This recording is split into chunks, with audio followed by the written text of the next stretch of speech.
and thank you for joining me on the show today. This is the Now Talks, a collection of inspiring personal stories and leadership lessons from some of the world's most iconic leaders. It is the weekly podcast for women in leadership, brought to you by Nations of Women. My name is Dr. Tina Allton, and I'm your host for today and the coming weeks.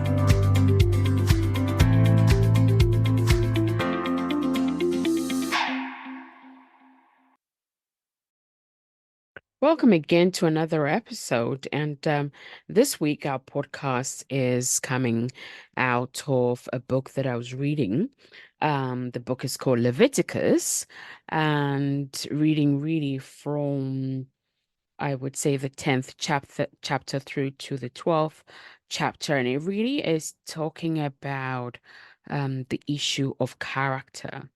Right. And in the book of Leviticus, it's like God is talking to his people, giving them different instructions and all of those things. Now, while today we may well recognize, I would say, some of these as obvious medical and biological reasons for those, I would say, directions or instructions that God was giving to his people at the time.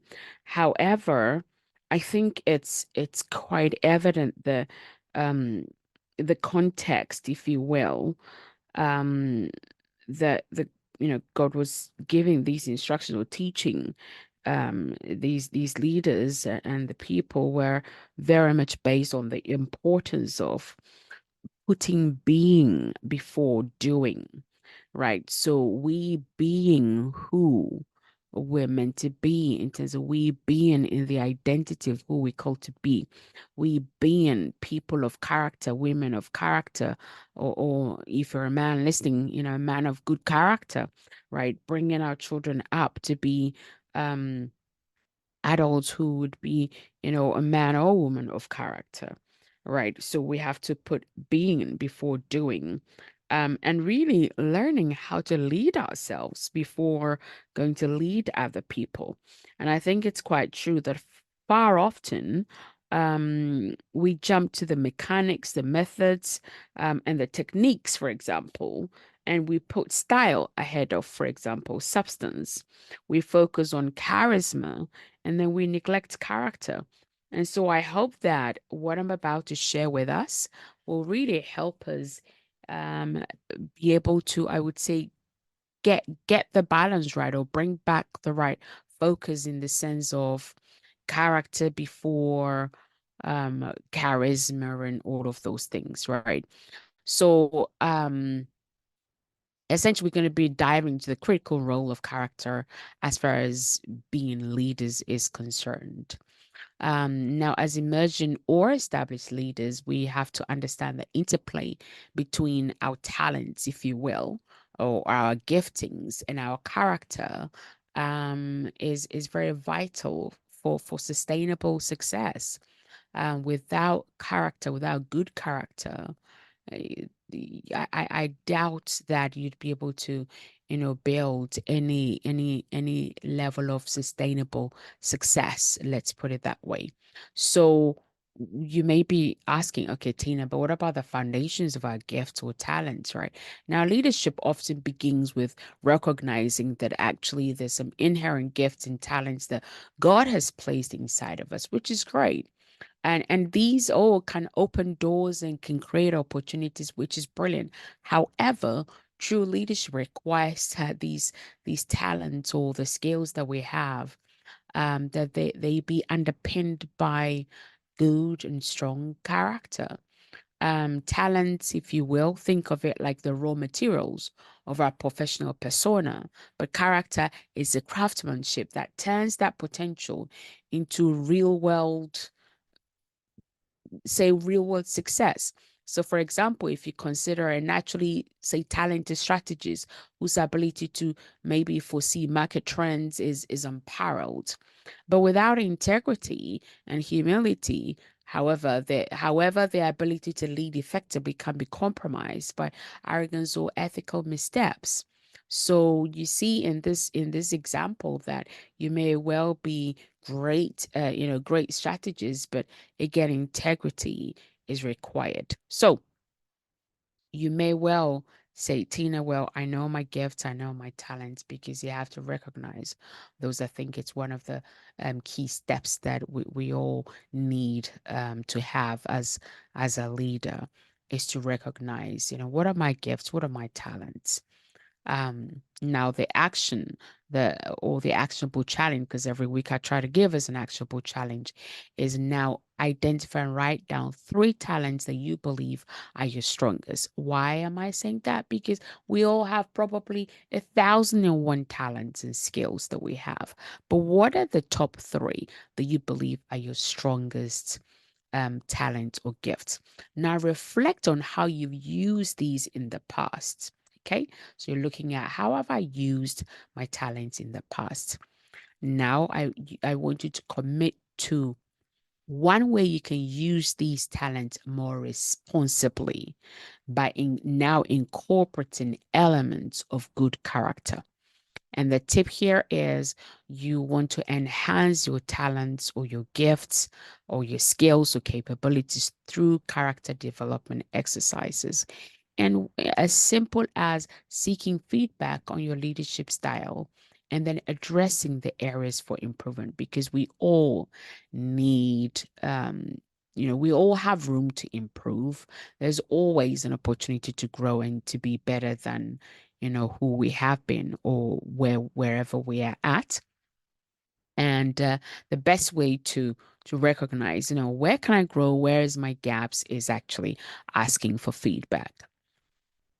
Another thing I want us to think about when we're thinking about leadership is character. It's our character that earns us trust. Trust is the cornerstone of any effective leadership, and character is like the foundation. Character is its foundation. How a leader acts, especially when challenges arise, builds, it can either build or diminish trust. So a leader's character is revealed predominantly most of the time when there is crisis. So, for example, a leader who chooses transparency and honesty during, let's say, an organizational turmoil, when you have to, do things within your business, your company, or whatever it is, when you're transparent and honest, for example, like admitting to a mistake, that is more likely going to earn you more trust than when you deflect from responsibility. So here's the action, or here's the challenge, is I want you to think of a time when your actions directly impacted someone's trust in you, right? Either for better or for worse. Now, plan a strategy on how you can improve trust through consistent character driven actions. Let me repeat that again.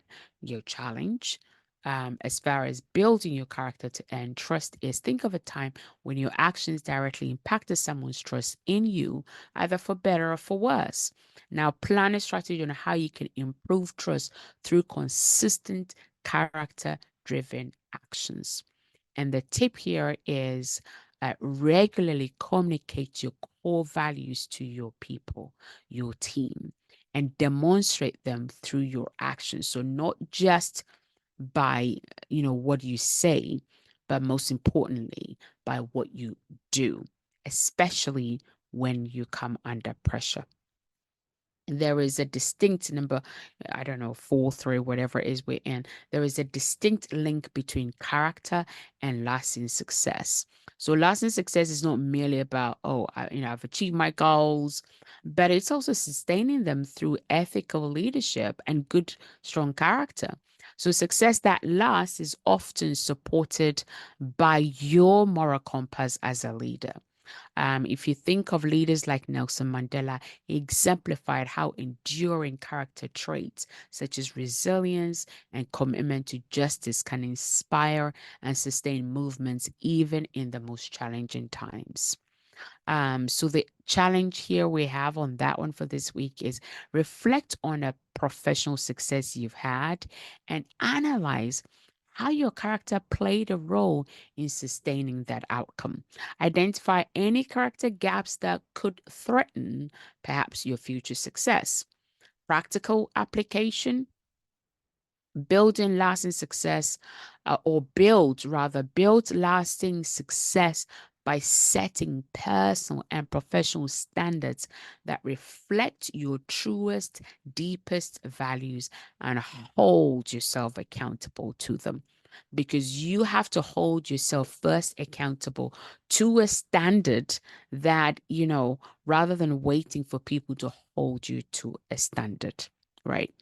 There is a role that your character plays in terms of credibility and consistency. Credibility is earned through consistent actions that aligns with, your spoken values and beliefs as a leader. It is where your character plays a very vital role. So leaders who act inconsistently with their stated values, you erode your own credibility. Conversely, leaders who consistently demonstrate their values in actions, decisions, and communications, you would see strengthens their credibility. So, what do you do? Evaluate your recent decisions and your actions. Do they align with your stated values? Yes, no. Well, identify inconsistencies and make a plan to address them, right? Practical application, keep a journal of your daily decisions and reflect on how these aligns with your core values. This practice, I know without a doubt, will help you ensure consistency and integrity in your leadership. Now, I was thinking about this one. I thought, as I was reading through Leviticus, I thought, wow, it's so true because our character really colors our perspective, right? Our character shapes how we perceive challenges, how we perceive opportunities. It really influences every decision that we make, right? So, a leader with a character that is grounded in optimism and resilience sees setbacks as opportunities for growth, which fundamentally alters their decision making process. And the opposite is true as well, right?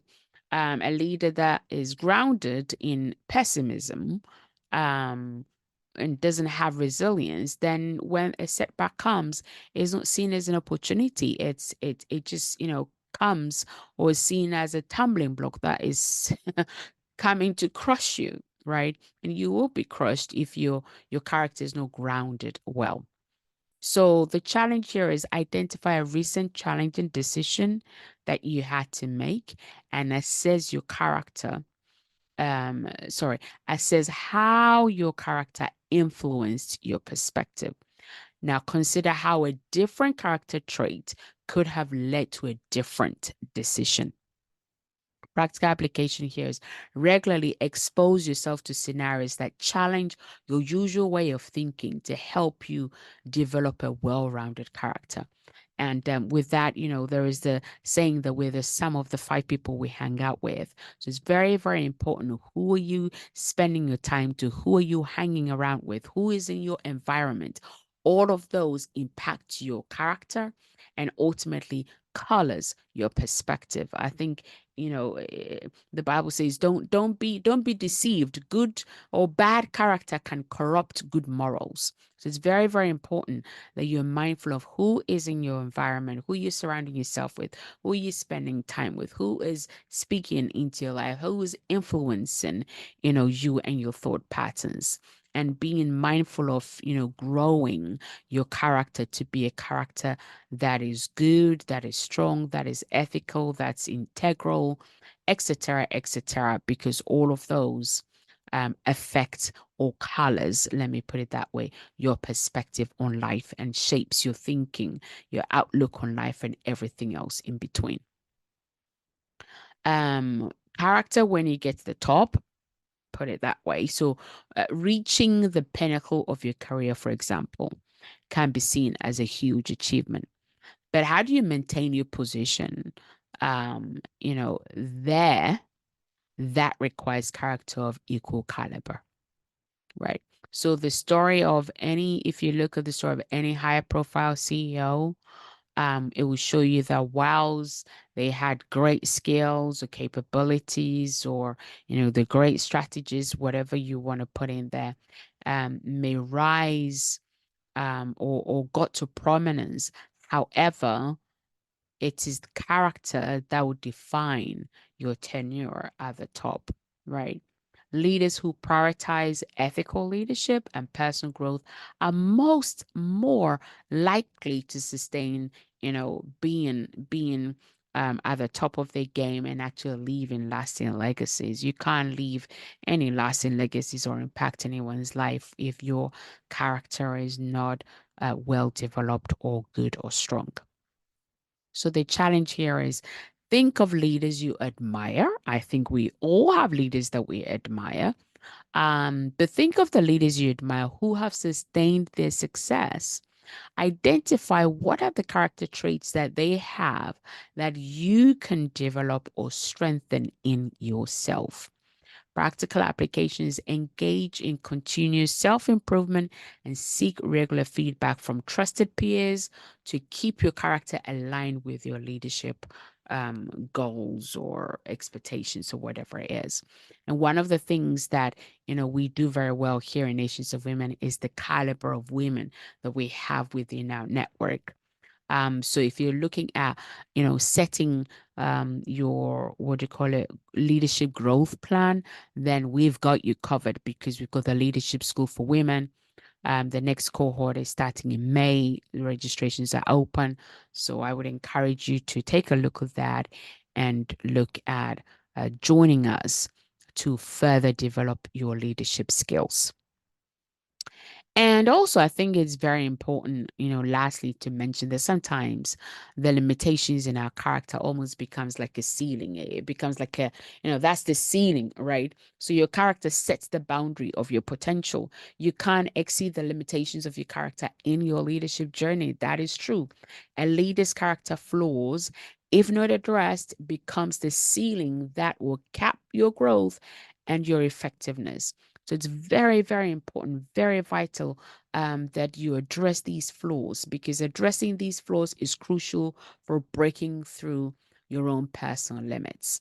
So a challenge there is identify what is the personal limitation that you have, and then trace it back to, what is the character flaw.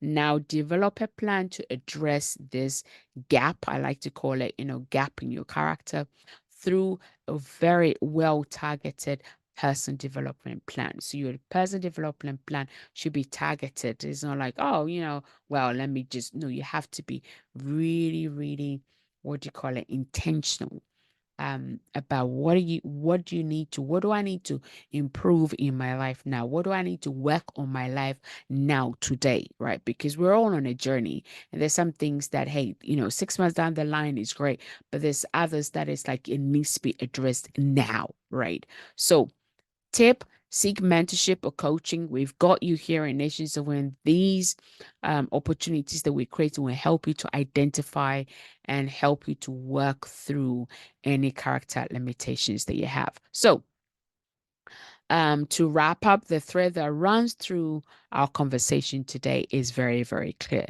Character is not just a component of leadership, it is the very foundation that sustains and also defines it. So, as we continue to develop our leadership abilities, it's important that we equally cultivate.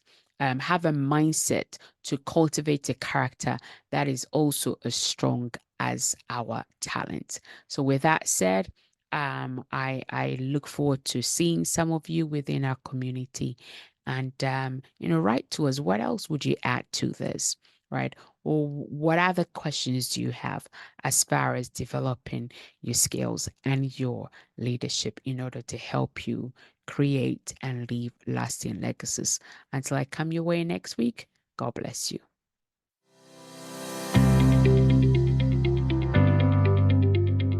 And that's all for this week. You've been listening to Dr. Tina Allton with the Now Talks, the weekly podcast for women in leadership, brought to you by Nations of Women. All that remains is for me to say have a fantastic week, stay safe, and reach out if you need any help now at nationsofwomen.com.